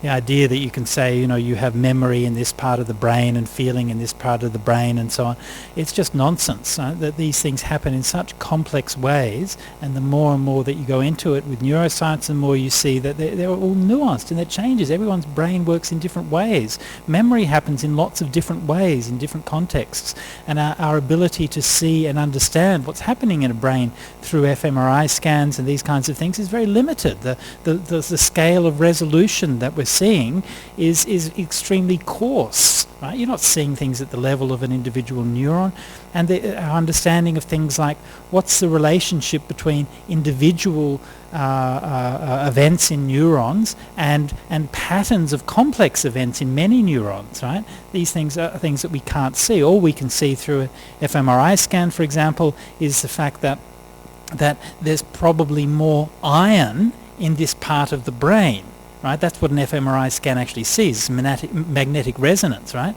So you see there's more iron in this part of the brain, so therefore there's probably more blood. And if there's probably more blood, then there's probably more neurons doing some work. And if there's probably more neurons doing some work, then there's probably some mental activity associated with that, right? So this is a kind of chain of reasoning. It's not as if you can look into the thing and see what is actually happening in a person's brain. So to say here, as neuroscientists do, well, yeah, not all neuroscientists do that. Huh? So you've now argued from something which is demonstrably untrue. We can understand some mental states to then assume that all mental states depend on the brain. I think this is simply a nonsensical argument, and really, to me, exposes how weak this whole reductive argument is. And that is, of course, only one of the fallacies here. We have the second fallacy, I would say, from a Buddhist point of view, is the fact that we have a good understanding that these actually depend on the brain, right? I mean, yes, we can say that they are conditioned by the brain. The brain certainly matters for the mental states. We're just talking about the filter theory, so obviously the filter has an effect. You know, the way the filter works will affect how the mind actually expresses itself. But again, from a Buddhist point of view, it doesn't actually... There's no sense of dependency there. There's just a correlation between these things. It affects it, but the mind actually, would then be prior to these things, and the filter would kind of narrow it down, and it depends, and it is correlated to the brain, but does not depend on the brain in that way. Yeah. Okay. Another comment here. This is a philosopher called right? Bernardo Kastrup. Yeah. He's talking about this idea of the strong emergence of consciousness from the brain. So I hope you understand what this idea is. And so this is a way of thinking about the relationship between the mind and the brain, the idea being that consciousness is an emergent phenomenon from the brain.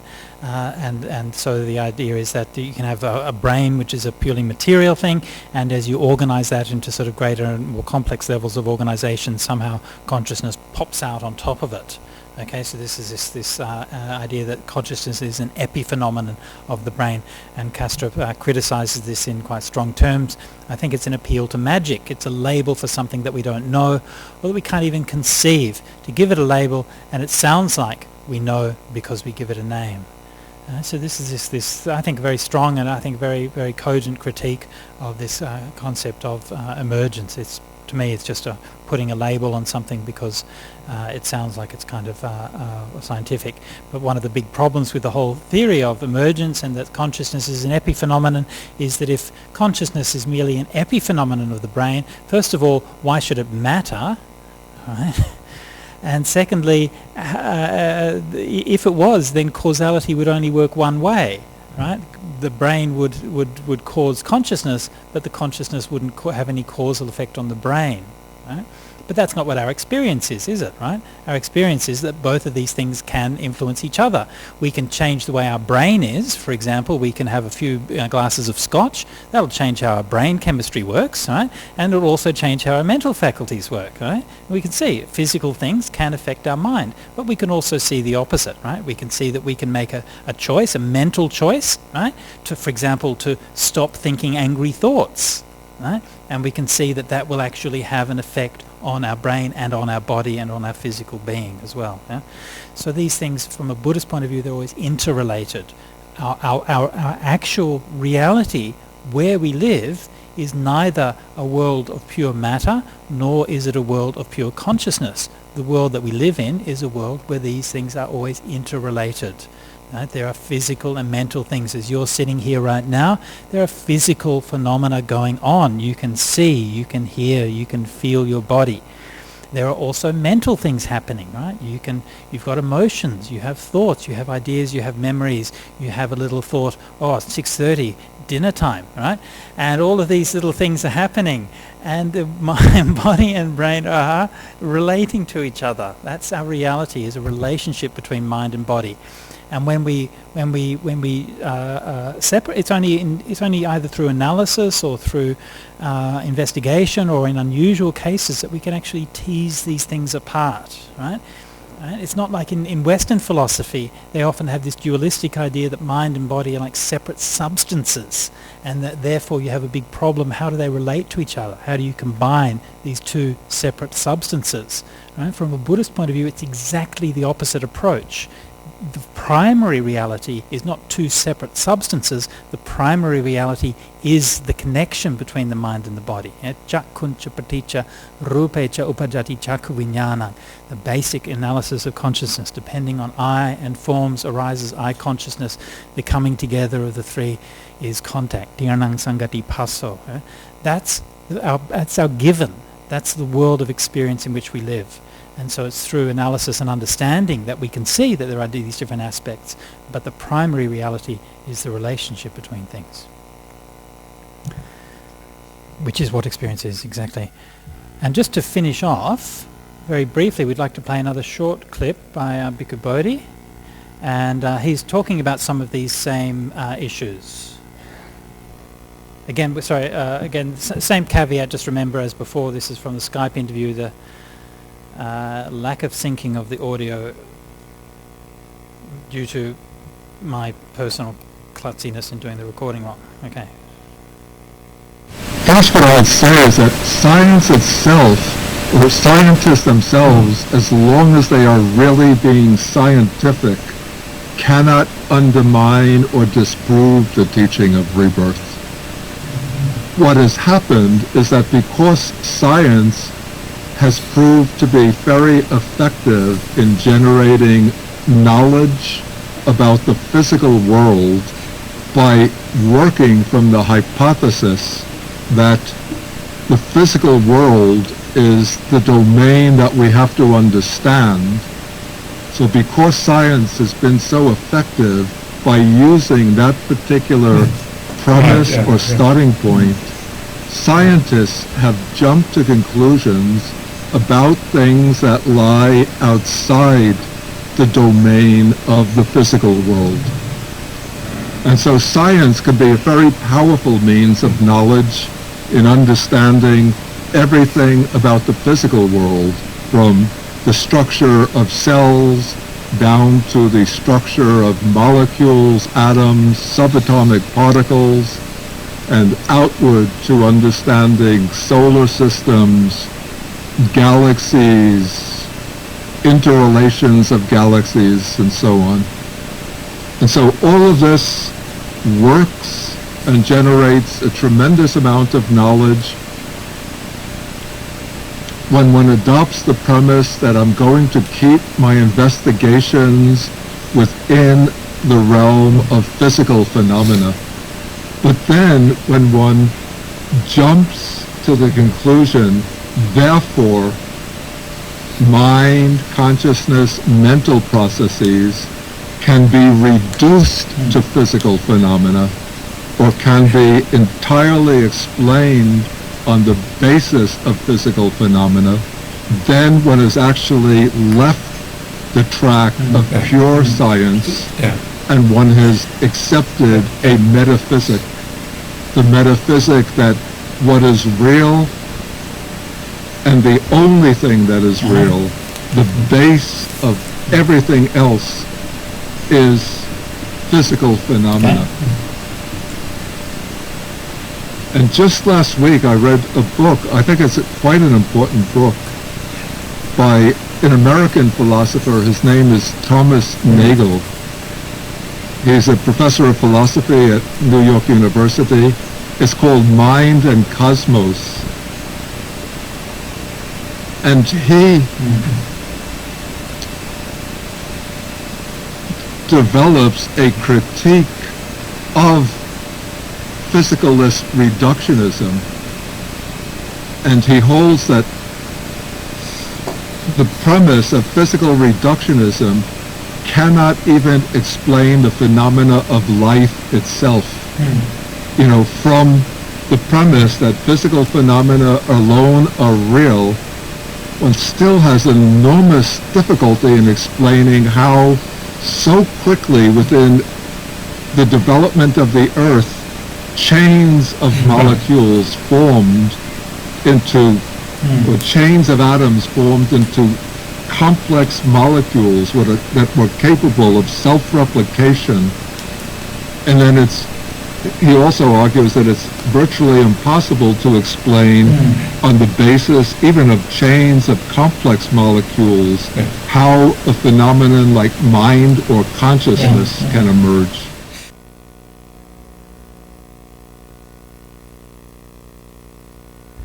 So we wanted to include that. I think that's a really kind of good summary of that position. And Bhikkhu Bodhi, as always, very eloquent and to the point. And so, I think from a Buddhist point of view that we should value and appreciate the contributions of science and always be ready to learn from it. And if there are things in Buddhism that we find to be, untrue or whatever, then that's fine. But we also need to keep a critical view towards the claims of science itself, especially when they veer towards the more metaphysical. Do you have anything to add to that, Venerable? That's it. Okay, very good. Okay, so I think we might be just about ready to wrap up.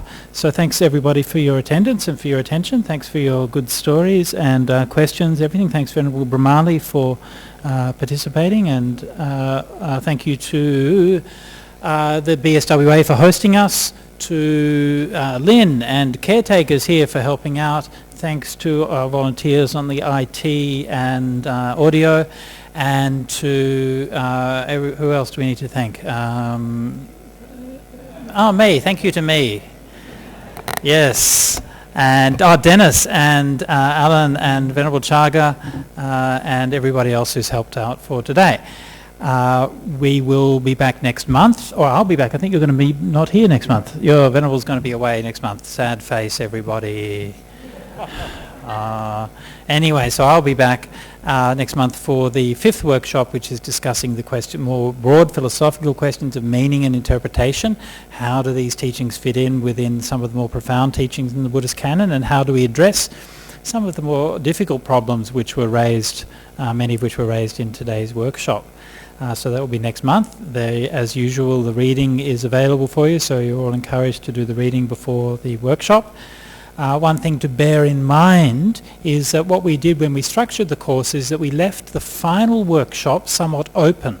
Okay, so we gave a clear structure to the first 5 workshops, and the 6th workshop we haven't given much of a structure to. And so that's something that we'd like to maybe get some feedback from you in the next workshop and see what you're interested in to look more at in the 6th workshop. Is there something that you'd like to see more of, an area that perhaps we've left unexplored, or something you'd like to see some more details about? So we'll be getting some feedback from you next month about what we're going to do in the last workshop. Finally, so if you're interested to make any donations, Lynn has the donation box there, sadhu, sadhu, sadhu, and donations will be there for Sutta Central. And just, I've talked about this every time, so you're probably very bored of it, but anyway, I will do so again. So Sutta Central is, of course, the best website in the world. And and we have the Buddhist text now in 30 languages. And when I did this kind of graphic which defines these things, and I had to keep on revising the graphic because we kept on adding more languages and more texts and things like that. But anyway, it's my guesstimation at the moment: 30 languages, 50,000 texts, 15,000 parallels, and 60 million words, approximately, and one Dhamma, I believe, so far. Well, I don't know. I haven't read all of the 60 million words, so it might not be entirely one Dhamma, but more or less one Dhamma.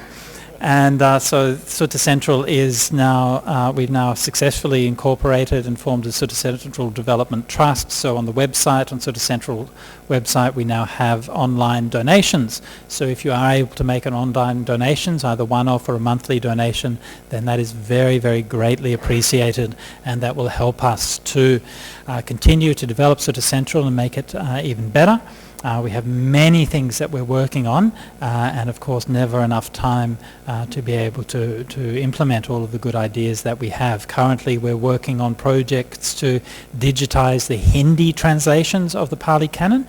We're also on another project to finalize and improve the Sinhala digital text, as well as beginning a project to digitize the Bengali translation of the Pali Canon, and also looking into a project for the Japanese translation. So these are multiple projects that we're working on at the moment, as well as a number of other things. So our aim is that ultimately we can bring the words of the Buddha to everybody in their own language. As the Buddha said, that you should learn the Dhamma in your own language. We've done a nice sort of fundraising brochure, which I think maybe Lynn, do you want to hold up a copy of the brochure down the back? And so we have that there for you. If you want some more details and information, then please pick up a copy of the brochure, especially if you think there's anybody that might be interested in it, so you can share that around and give them the information. And of course you can always ask myself if you want any more information about Sutta Central. So I believe that that is all for today. So let us finish by paying respects to the Triple Gem.